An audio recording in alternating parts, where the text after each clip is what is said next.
Halo, assalamualaikum warahmatullahi wabarakatuh, teman-teman semua. Berjumpa kembali dalam video penulis gunung.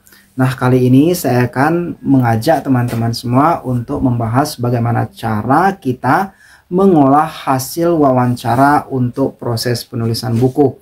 Tidak penting apakah teman-teman menulis buku biografi, buku memoir, autobiografi, buku umum. Yang intinya ketika untuk menulis buku itu kita membutuhkan wawancara, maka ada beberapa langkah yang perlu kita lakukan. Nah, langkah-langkahnya inilah yang akan coba kita bahas dalam video penulis gunung berikut ini.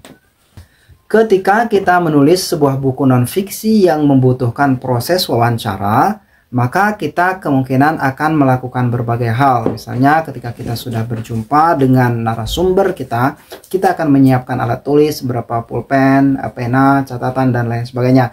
Selain itu, kita juga diharapkan untuk merekam percakapan tersebut, terutama dalam bentuk audio. Jikapun kita merekamnya dalam bentuk gambar video, itu juga bagus. Tapi yang paling penting adalah dengan memastikan bahwa kita merekamnya menggunakan audio.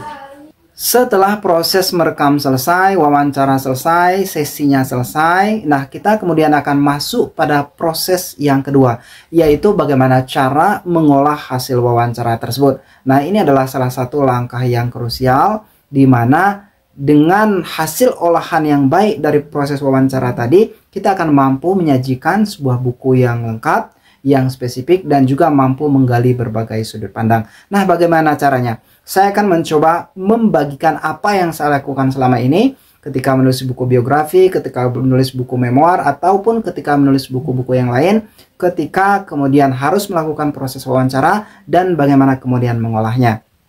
Hal yang pertama yang saya lakukan ketika selesai melakukan wawancara dan mendiamkan mungkin hasil wawancara itu beberapa 1 atau 2 hari, kemudian masuk ke proses selanjutnya. Nah, proses selanjutnya adalah mendengarkan kembali hasil wawancara tersebut. Nah, saya biasanya menggunakan headphone ini untuk kemudian mendengarkan hasil wawancara tersebut supaya membantu fokus kita untuk mendengarkannya secara lebih nyaman dan secara lebih jelas lagi. Nah, dalam proses mendengarkan ini sendiri ada beberapa tahap atau ada beberapa pekerjaan yang harus dilakukan.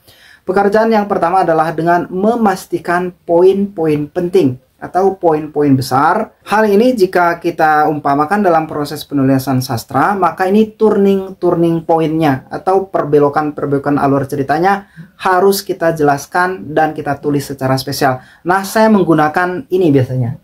Jadi saya menggunakan ini untuk membuat turning point tertentu atau titik-titik krusial dalam cerita yang harus kita beri perhatian cukup banyak. Jadi ketika mendengarkan, poin pertama yang harus kita lakukan adalah dengan memastikan kita mencatat, membuat bagian-bagian titik penting dalam keseluruhan alur cerita. Itu yang pertama. Kemudian yang kedua adalah dengan mencatat seluruh detail cerita. Nah, ini yang sulit teman-teman semua dan sangat memakan waktu. Artinya ketika kita mendengarkan hasil wawancara seperti itu, kita kemudian mencatat seluruh prosesnya. Apa saja yang dibicarakan oleh narasumber kita, apa saja informasi-informasi yang ia bagikan, yang kita catat secara poin per poin. Poin pertama dia bilang apa, ketiga, keempat, dan selanjutnya. Yang inilah yang kemudian kita gunakan sebagai naskah paling dasar dari proses penulisan buku yang akan kita lakukan nanti. Saya akan tunjukkan kepada teman-teman semua bagaimana saya mengolah hasil wawancara menjadi sebuah catatan-catatan per poin seperti ini. Misalnya ini teman-teman semua, ini adalah salah satu proyek penulisan buku biografi yang saya lakukan. Saya mengubah hasil wawancara itu sampai berlembar-lembar, bahkan mencapai hampir berapa 10 apa 12.000 kata. Saya lupa persisnya ketika diketikkan kembali ke dalam komputer. Nah, setelah kita mengubah hasil wawancara tersebut menjadi poin-poin atau naskah paling kasar dari rencana buku yang akan kita tuliskan nantinya, maka ini belum selesai untuk mengolah hasil wawancara. Langkah selanjutnya adalah mengetikkannya. Nah, ini yang biasa saya lakukan. Bisa jadi teman-teman penulis yang lain menggunakan metode yang berbeda, tapi saya melakukan ini untuk mendapatkan hasil yang lebih baik.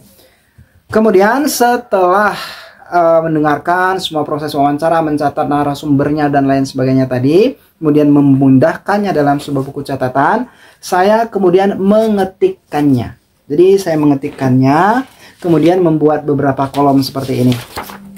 Ini contohnya adalah salah satu naskah yang sedang saya kerjakan sekarang dan ongoing. Sudah sekitar 60-70% prosesnya. Insya Allah sebelum lebaran sudah berakhir atau sudah selesai.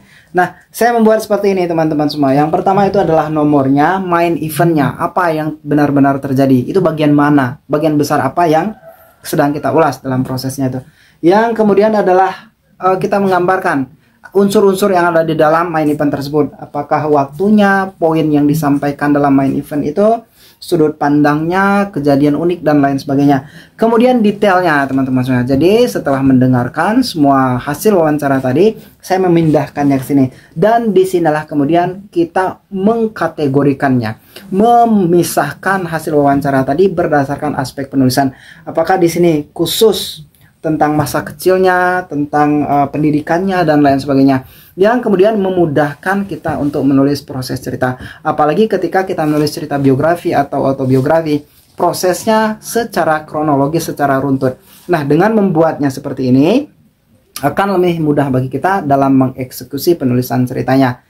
Nantinya ketika kita mulai menulis cerita, kita hanya perlu mengikuti ini saja. Kemudian menceritakan detailnya berdasarkan hasil wawancara dan juga kemampuan kita mengolah cerita berdasarkan sudut pandang personal kita. Jadi itulah teman-teman semua yang bisa kita lakukan untuk mengolah hasil wawancara dalam riset penulisan buku. Setelah kita memiliki wawancaranya, kesimpulannya adalah setelah kita mendapatkan hasil wawancaranya, kita mendengarkannya secara seksama dan secara rinci, kemudian mencatatnya secara poin per poin melalui sebuah buku catatan khusus, kemudian mengambil turning point atau kejadian-kejadian pentingnya melalui tanda-tanda seperti ini. Dan yang terakhir adalah dengan memindahkannya seperti ini, yang nantinya akan menjadi outline cerita atau kerangkanya. Nah, kerangka inilah yang kemudian akan kita gunakan untuk menulis naskah utuh ceritanya. Oke teman-teman semua, itu dulu untuk video dari penulis gunung kali ini. Semoga bermanfaat dan assalamualaikum warahmatullahi wabarakatuh. Selamat berpuasa dan selamat menulis.